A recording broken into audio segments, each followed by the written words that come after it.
Innovation naman tayo for ocean navigation dahil tampok natin today isang AI-based underwater robot na kayang makakuha ng iba't ibang underwater data kabilang ang pag-detect sa oil spill. Tara, let's change the game! Underwater robot na kayang i-monitor ang travel time at layo ng biyahe ng ilang sasakyang pandagat. Maging ang coral health o kondisyon ng bahura, populasyon ng isda, temperatura ng tubig, taas ng alon, even detection ng langis o oil spill. All-in-one app, real-time. Pero teka, is that even possible? Yes na yes with Project Wave, short for the Way to Aquatic Ventures and Explorations, developed by students from Dr. Yanga's Colleges Incorporated. Katuwang niya ang underwater robot na si Jean, which stands for Guided Exploration and Navigation Equipment.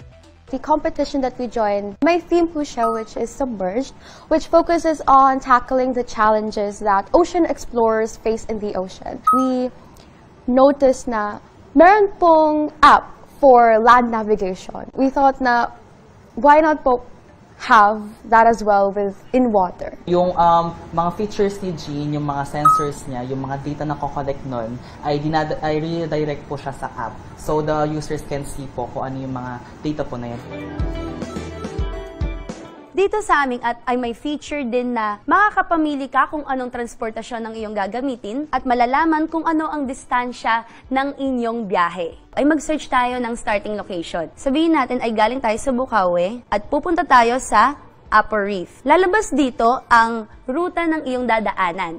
At ang isa pang feature dito sa aming app ay malalaman mo kung ano ang distansya gamit ang iba't ibang transportasyon. Katulad na lamang ng yacht, ship at boat. Try natin ang boat.